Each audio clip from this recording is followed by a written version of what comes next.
नमस्कार। आकाशवाणी से प्रस्तुत है समाचार संध्या।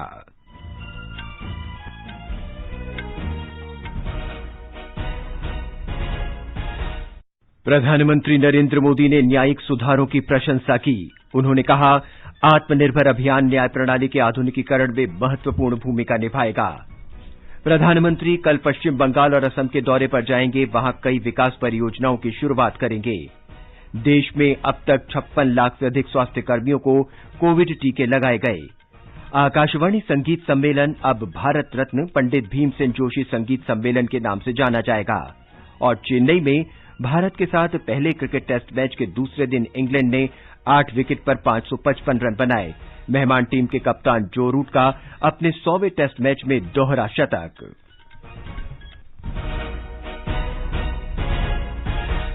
समाचार संध्या में वीरेंद्र कौशिक के साथ मैं नवीन सक्सेना।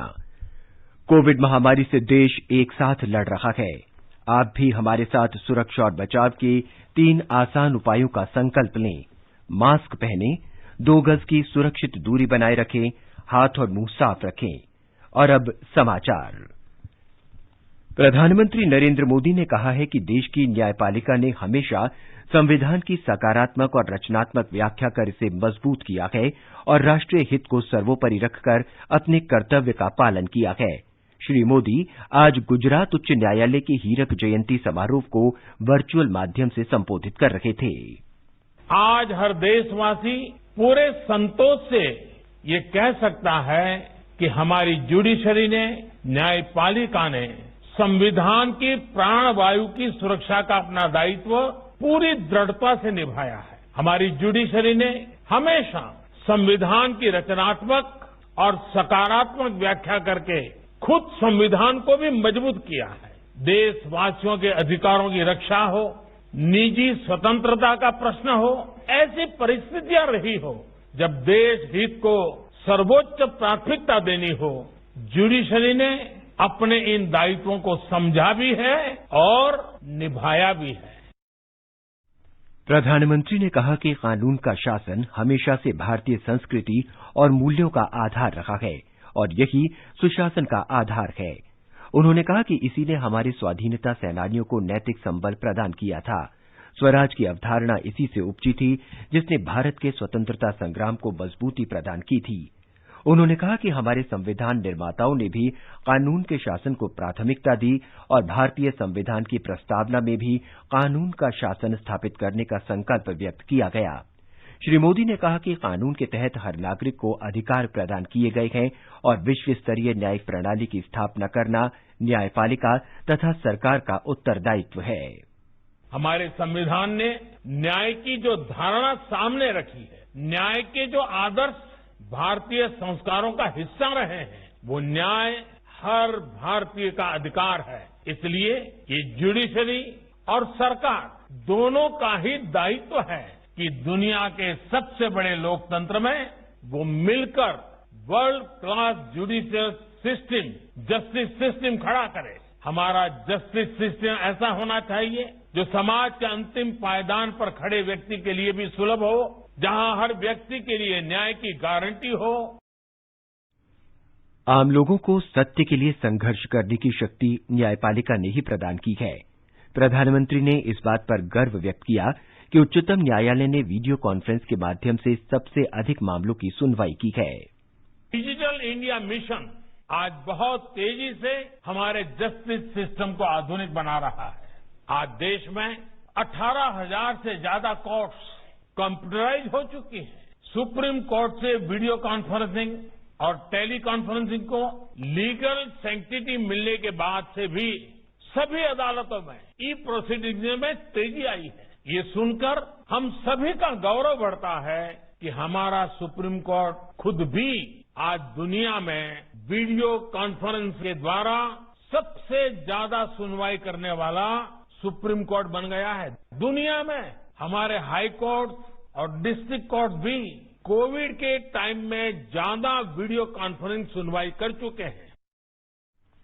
प्रधानमंत्री ने न्यायपालिका में सुधार की प्रशंसा करते हुए कहा कि आत्मनिर्भर अभियान न्यायपालिका के आधुनिकीकरण में महत्वपूर्ण भूमिका निभाएगा।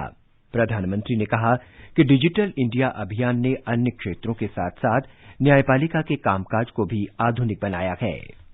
आज हमारी अदालतों में हर केस के लिए एक यूनिक आइडेंटिफिकेशन कोड और क्यूआर कोड दिया जा रहा है। इससे न केवल केस से जुड़ी हर जानकारी हासिल करने में आसानी हुई है, बल्कि इसने नेशनल जुडिशियल डेटा ग्रिड की भी एक प्रकार से मजबूत नींव रखी है। नेशनल जुडिशियल डेटा ग्रिड के जरिए लॉयर्स और लिटिगेंट्स केवल क्लिक मात्र से सभी केसेस और ऑर्डर्स देख सकते हैं। ये ईज ऑफ जस्टिस न केवल हमारे नागरिकों के ईज ऑफ लिविंग को बढ़ा रहा है, बल्कि इससे देश में ईज ऑफ डूइंग बिजनेस भी बढ़ा है। श्री मोदी ने कहा, कोरोना काल के दौरान न्यायपालिका ने भी पूरी जिम्मेदारी निभाई है। भारत के लोकतंत्र ने, हमारी न्यायपालिका ने कठिन से कठिन समय में भी भारतीय नागरिकों के न्याय के अधिकार को सुरक्षित रखा है। कोरोना वैश्विक महामारी के समय हमें इसका उत्तम उदाहरण फिर एक बार देखने को मिला है। इस आपदा में अगर एक और देश ने अपना सामर्थ्य दिखाया, तो दूसरी ओर हमारी न्यायपालिका ने भी अपने समर्पण और कर्तव्य निष्ठा का उदाहरण पेश किया है।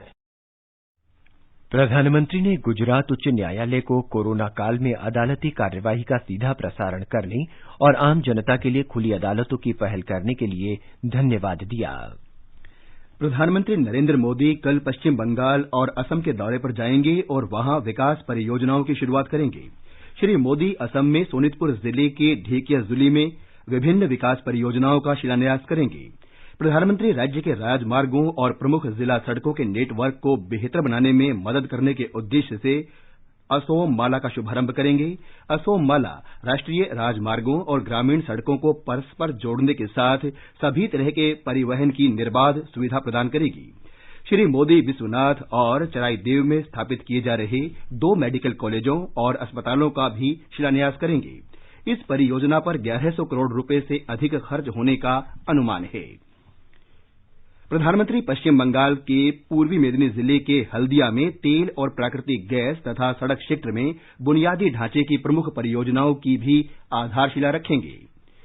वित्त मंत्री निर्मला सीतारामन ने आश्वस्त किया है कि असम में चाय बागान मजदूरों के कल्याण के लिए केंद्र हर संभव सहयोग देगा। उन्होंने कहा कि इस बजट में असम और पश्चिम बंगाल में चाय बागान मजदूरों के लिए 1000 करोड़ रुपए के आवंटन का प्रस्ताव किया गया है। चाह बगीचा धन पुरस्कार समारोह में श्रीमती सीतारामन ने कहा कि प्रधानमंत्री नरेंद्र मोदी इन मजदूरों के कल्याण के लिए चिंतित हैं। उन्होंने कहा कि प्रधानमंत्री आवास योजना, प्रधानमंत्री ग्राम सड़क योजना और आयुष्मान भारत योजनाओं से चाय बागान मजदूरों का जीवन स्तर बेहतर हुआ है। उन्होंने कहा कि डिजिटल प्रौद्योगिकी के इस्तेमाल से बिचौलियों की भूमिका समाप्त हो गई है और चाय बागान मजदूरों को इससे लाभ पहुंचा है। भारतीय जनता पार्टी के राष्ट्रीय अध्यक्ष जगत प्रकाश नड्डा ने आरोप लगाया कि ममता बनर्जी के नेतृत्व वाली राज्य सरकार ने बंगाल के लोगों को वंचित रखा और उनसे किए गए वादों को निभाने में विफल रही है।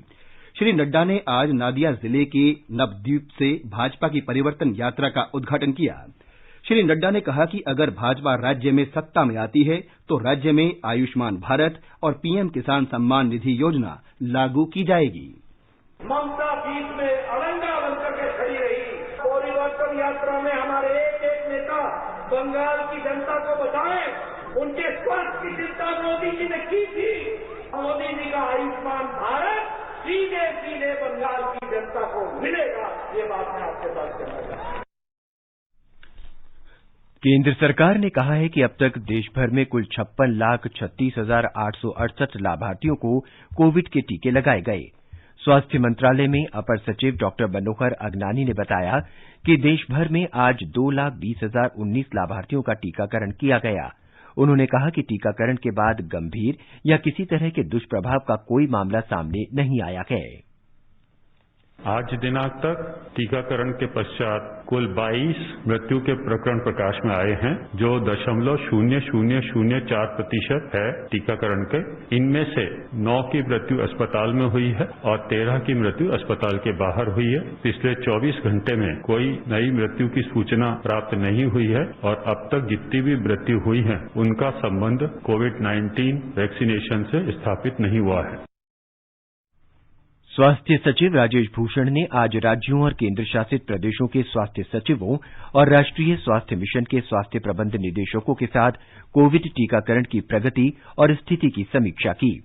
स्वास्थ्य सचिव ने टीकाकरण पर सभी राज्यों और केंद्र शासित प्रदेशों के काम की सराहना की। उन्होंने भारत द्वारा विश्व के अन्य देशों को टीके भेजे जाने को रेखांकित करते हुए कहा कि भारत में केवल 21 दिनों में कोविड टीकाकरण की संख्या 50 लाख से ऊपर पहुंचने वाला विश्व का पहला देश भारत है। कई अन्य देशों ने इस लक्ष्य तक पहुंचने में 60 दिन का समय लिया। श्री भूषण ने सभी राज्यों और केंद्र शासित प्रदेशों से टीकाकरण की गति में तेजी लाने का आग्रह किया। उन्होंने कहा कि इससे समूचे देश में टीकाकरण का अभियान एक साथ आगे बढ़ेगा।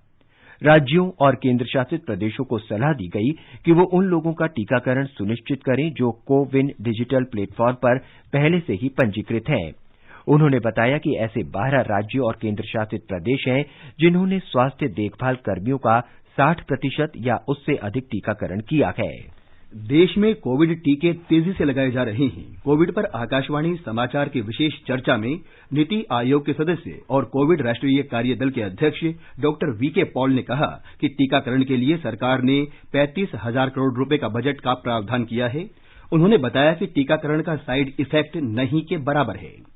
अब इतना एक्सपीरियंस हमारे सामने आ चुका है कि अगर हम नजर डालें कि कितने व्यक्तियों को कोई साइड इफेक्ट हुआ तो आपको हैरानी होगी कि ये संख्या केवल मात्र 0.008% है। मतलब लगभग 1100-1200 लोगों में एक व्यक्ति को थोड़ी सी दर्द कोई होती है या बुखार होता है या कोई इचिंग वगैरह कुछ होती है। मतलब कि सीरियस ऐसा साइड इफेक्ट हो के अस्पताल में ले जाना पड़े, ये तो जीरो है, बिल्कुल जीरो।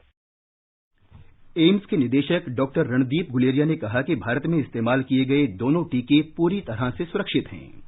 दोनों वैक्सीन का data safety point of view से और एफिकेसी पॉइंट ऑफ व्यू से बहुत अच्छा है और इसीलिए साइंटिस्ट हैं या जो साइंटिफिक लिटरेचर देखते हैं उनको ये विश्वास हुआ कि ये जो वैक्सीन है ये कामयाब है, ये हमारे देश में लगानी चाहिए और हमारे देश की जनसंख्या को देखते हुए और बाहर जो स्थिति है जहाँ पे वैक्सीन की शॉर्टेज है और जहाँ पे केसेस बढ़ रहे हैं, ऐसी स्थिति हमारे देश में ना हो तो ये बहुत जरूरी है कि हम जल्दी से जल्दी ज्यादा से ज्यादा लोगों को वैक्सीनेट करें। देश में कोविड से स्वस्थ होने की दर 97.19% हो गई है। पिछले 24 घंटों में 14,488 से अधिक रोगी स्वस्थ हुए। अब तक 1 करोड़ 5 लाख से अधिक मरीज ठीक हो चुके हैं। मरीजों की संख्या लगातार कम हो रही है। मंत्रालय ने बताया कि वर्तमान में 1,48,590 मरीजों का उपचार चल रहा है, जो कुल संक्रमित लोगों का 1.37% है। कल 11,713 लोगों में संक्रमण की पुष्टि हुई। भारत ने कोविड जांचों की संख्या में बड़ी उपलब्धि हासिल की है। देश में 20 करोड़ से अधिक जांच हो चुकी है। सरकार ने अगले वित्त वर्ष के लिए राजमार्ग क्षेत्र के बजट आवंटन में लगभग 30% की वृद्धि का प्रस्ताव किया है। वित्त मंत्री निर्मला सीतारामन ने बजट में सड़क ढांचे को बेहतर बनाने के लिए कई उपायों की घोषणा की है। इनमें सड़क परिवहन और राजमार्ग मंत्रालय के लिए 1,18,000 करोड़ रुपए से अधिक का परिव्यय शामिल है। सुश्री सीतारामन ने कहा, भारतमाला परियोजना के तहत प्रस्तावित लगभग 13,000 किलोमीटर लंबी सड़क का निर्माण तेजी से किया जा रहा है। मौजूदा वित्त वर्ष में ही दिल्ली देहरादून आर्थिक गलियारे पर काम शुरू होगा। कानपुर लखनऊ एक्सप्रेसवे, अमृतसर जामनगर और दिल्ली कटरा परियोजनाओं का काम 2021-22 से शुरू होगा। राष्ट्रीय राजमार्ग क्षेत्र के लिए बढ़ाए गए बजटीय आवंटन से परियोजनाओं को तेजी से पूरा करने में मदद मिलेगी और साथ ही देश में सड़क नेटवर्क के विस्तार में भी यह मदद करेगा। सड़क के बुनियादी ढांचे को और बढ़ाने के लिए अधिक आर्थिक गलियारों की भी योजना बनाई जा रही है। पश्चिम बंगाल में 25,000 करोड़ रुपए की लागत से 675 किलोमीटर राजमार्ग का निर्माण किया जाएगा। तमिलनाडु में 1 लाख करोड़ रुपए की अधिक की लागत से 3,500 किलोमीटर राष्ट्रीय राजमार्ग का निर्माण किया जाएगा। इसके अलावा 65,000 करोड़ रुपए के निवेश से केरल में 1,100 किलोमीटर राष्ट्रीय राजमार्ग का निर्माण होगा। केरल में ही मुंबई कन्याकुमारी कॉरिडोर के 600 किलोमीटर सेक्शन का भी निर्माण किया जाएगा। सार्वजनिक बस परिवहन सेवाओं को बढ़ावा देने के लिए 18,000 करोड़ रुपए की लागत से एक नई योजना की शुरुआत की जाएगी। इस योजना से ऑटोमोबाइल क्षेत्र को बढ़ावा मिलेगा और युवाओं के लिए रोजगार के नए अवसर पैदा होंगे। दीपेंद्र कुमार, आकाशवाणी समाचार, दिल्ली। उत्तर प्रदेश सरकार बुनियादी ढांचे के विकास में बड़े स्तर पर निवेश कर रही है और राजमार्गों तथा एक्सप्रेस वे का निर्माण इसका हिस्सा है। आम लोगों के साथ ही औद्योगिक क्षेत्र को भी संपर्क मार्गों की बेहतर सुविधाएं देने के मकसद से उत्तर प्रदेश सरकार ने मेगा एक्सप्रेसवे योजनाओं में जबरदस्त निवेश किया है। हाल ही में प्रधानमंत्री नरेंद्र मोदी ने अपने संबोधन में प्रदेश को एक्सप्रेस स्टेट की संज्ञा दी थी, क्योंकि यहाँ पर बहुत सारे एक्सप्रेसवे पर काम चल रहा है। प्रदेश के लगभग हर हिस्से को एक्सप्रेसवे, राजमार्गों और एयरपोर्ट के माध्यम से जोड़ने की कोशिश की जा रही है। इस वर्ष के बजट में 1,18,000 करोड़ रुपए संपर्क मार्गों के विकास के लिए रखे गए हैं। आकाशवाणी से बातचीत में वरिष्ठ आर्थिक पत्रकार वीरेंद्र सिंह रावत ने कहा कि केंद्रीय बजट के हिस्से से उत्तर प्रदेश में चल रहे कई विकास कार्यक्रमों को तेजी से लागू करने में मदद मिलेगी। 2-3 एक्सप्रेसवे पहले से चालू हो चुके हैं और 3-4 एक्सप्रेसवे और भी प्रस्तावित है, जिनका काम अभी बहुत तेजी से चल रहा है। साथ में जो बंदर का इनलैंड वाटरवे का जो वाराणसी से वेस्ट बंगाल तक का इनलैंड वाटरवे है, वो उसका भी काम तेजी से चल रहा है। बहुत सारे एयरपोर्ट बन रहे हैं। आम जनता और औद्योगिक इकाइयों, विशेष तौर पर राज्य में बन रहे डिफेंस कॉरिडोर को कनेक्टिविटी मुहैया कराने के साथ ही इन आधारभूत विकास योजनाओं के जरिए बड़ी संख्या में उन प्रवासी मजदूरों के लिए रोजगार के अवसर भी पैदा होंगे जो कोरोना संक्रमण के दौरान बड़ी संख्या में दूसरे राज्यों से वापस लौटे हैं। सुशील चंद्र तिवारी, आकाशवाणी समाचार, लखनऊ। संस्कृति और पर्यटन राज्य मंत्री प्रहलाद सिंह पटेल ने कहा है कि बजट में देश में बुनियादी ढांचे के निर्माण का लक्ष्य रखा गया है ताकि पर्यटन क्षेत्र का विस्तार हो सके। श्री पटेल ने आज जबलपुर में पत्रकारों के साथ बातचीत में ये बात कही। ब्यौरा हमारी संवाददाता से।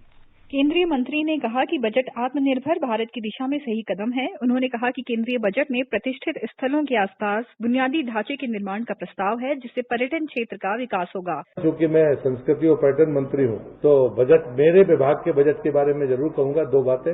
एक, मुझे ये कहना है कि हमारे पर्यटन मंत्रालय में कुल 2 ही स्कीम थी, स्वदेश दर्शन और प्रसाद। पाइकनिक साइट की स्कीम इस बार पर्यटन मंत्रालय को मिली है। ये बड़ी सफलता पर्यटन मंत्रालय की है। संस्कृति और पर्यटन मंत्रालय की पहल के बारे में उन्होंने कहा कि नेताजी सुभाष चंद्र बोस की अध्यक्षता में ऐतिहासिक त्रिपुरी अधिवेशन पर केंद्रित चित्रकला प्रदर्शनी का आयोजन नेताजी की 125वीं जयंती के अवसर पर इस वर्ष मार्च के महीने में जबलपुर में आयोजित किया जाएगा। पूजा पीवर्धन, आकाशवाणी समाचार, भोपाल।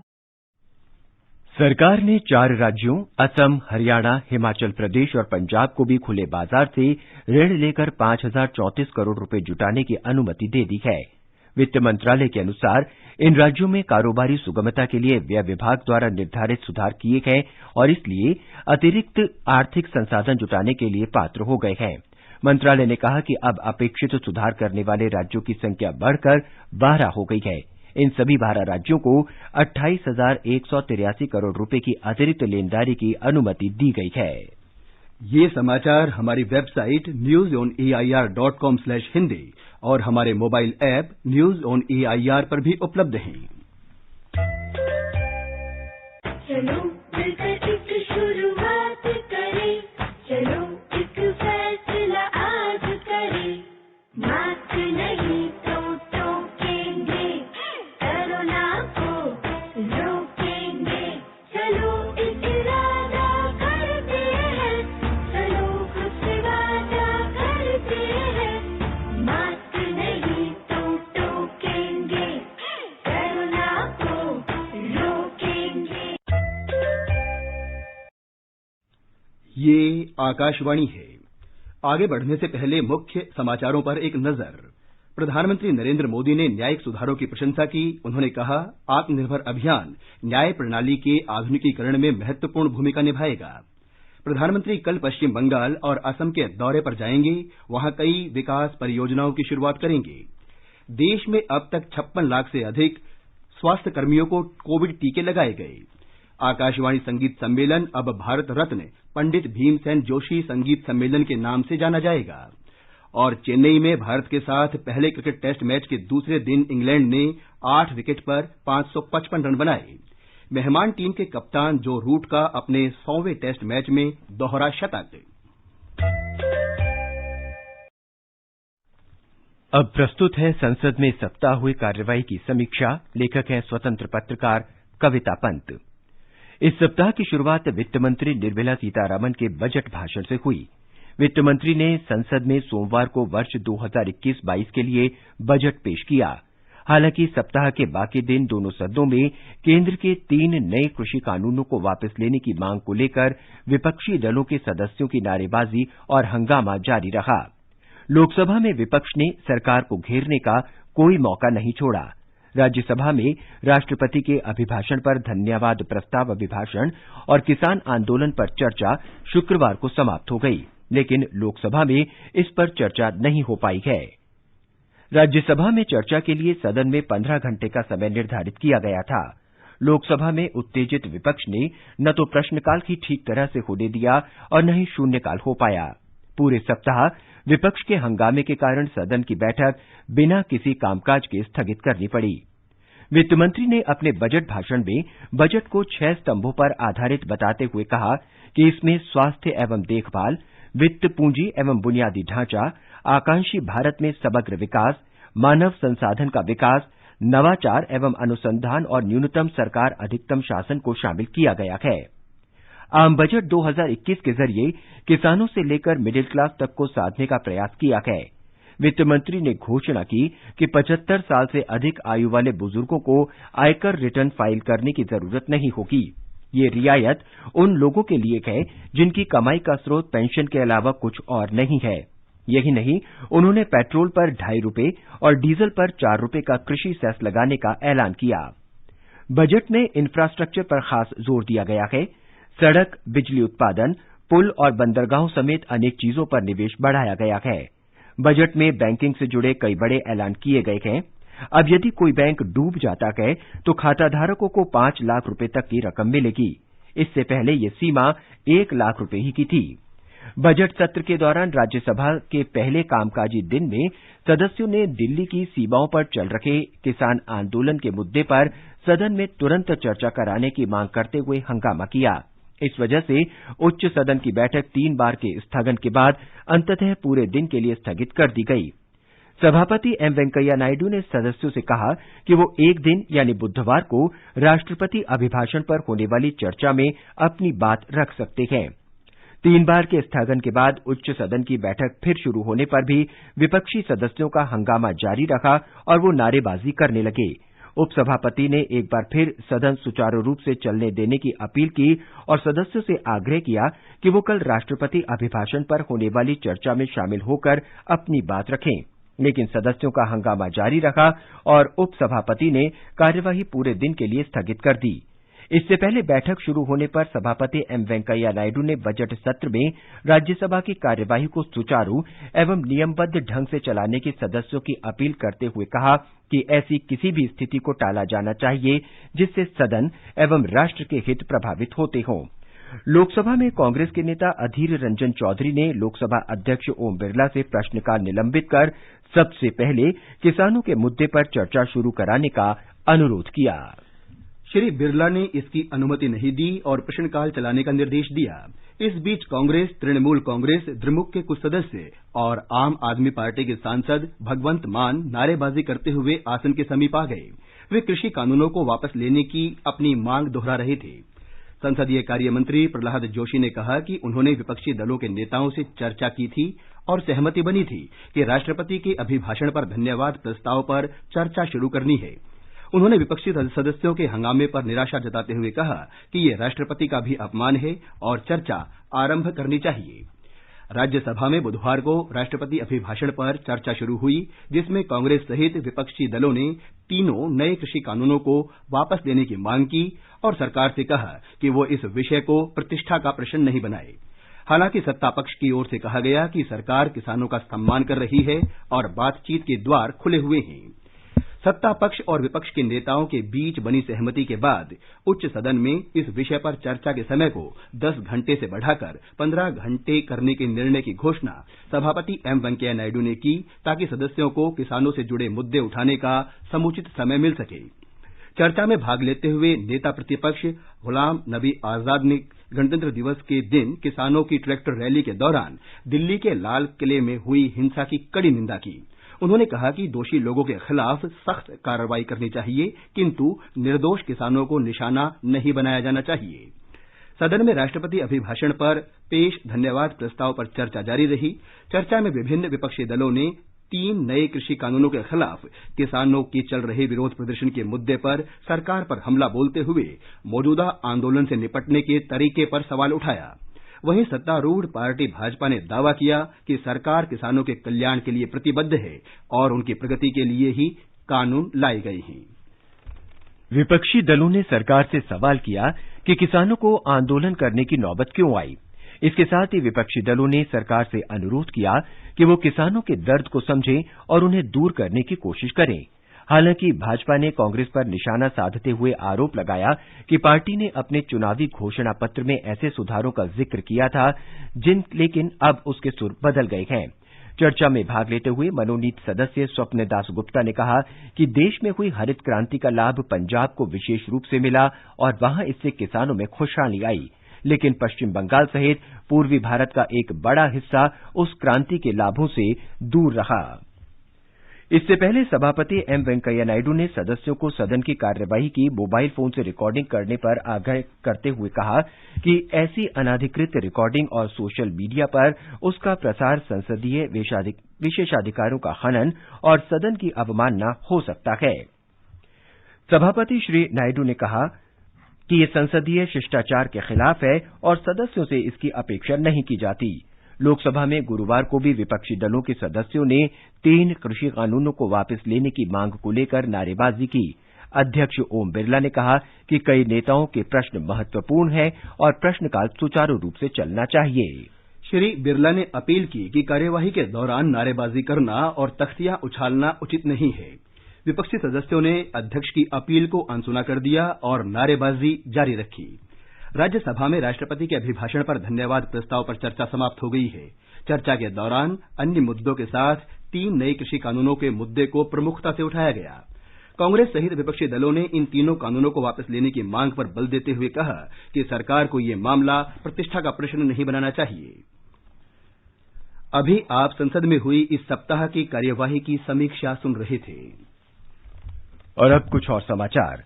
सूचना और प्रसारण मंत्री प्रकाश जावड़ेकर ने आज घोषणा की कि आकाशवाणी संगीत सम्मेलन को अब पंडित भीमसेन जोशी संगीत सम्मेलन के नाम से जाना जाएगा। श्री जावड़ेकर आज पुणे में भारत रत्न पंडित भीमसेन जोशी के जन्म शताब्दी समारोह के अवसर पर आयोजित संगीत कार्यक्रम अभिवादन के उद्घाटन समारोह में बोल रहे थे। उन्होंने कहा कि आकाशवाणी और टेलीविजन पर पंडित भीमसेन जोशी की संगीत में उपस्थिति को सोशल मीडिया के माध्यम से दुनिया तक पहुंचाने के लिए नए सिरे से तैयार किए जाने की जरूरत है और इस दिशा में प्रयास जारी हैं। आइए सुनते हैं पंडित भीमसेन जोशी की ये प्रस्तुति।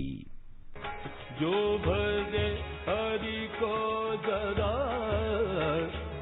सोई परम पद पावेगा, सोई परम पद पावेगा।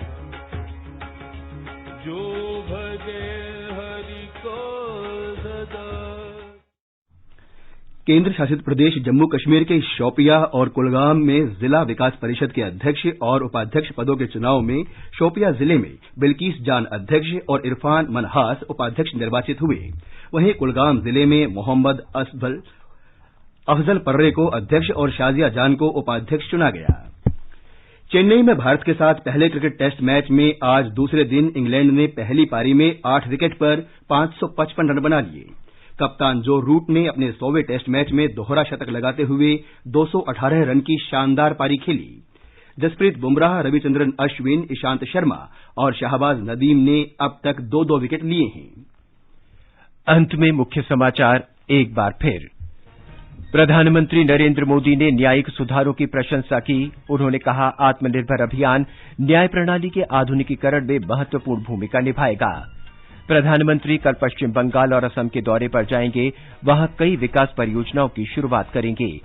देश में अब तक 56 लाख से अधिक स्वास्थ्य कर्मियों को कोविड टीके लगाए गए। आकाशवाणी संगीत सम्मेलन अब भारत रत्न पंडित भीमसेन जोशी संगीत सम्मेलन के नाम से जाना जाएगा। और चेन्नई में भारत के साथ पहले क्रिकेट टेस्ट मैच के दूसरे दिन इंग्लैंड ने 8 विकेट पर 555 रन बनाए। मेहमान टीम के कप्तान जो रूट का अपने 100वें टेस्ट मैच में दोहरा शतक। इसके साथ ही समाचार संध्या का ये अंक समाप्त हुआ। नमस्कार।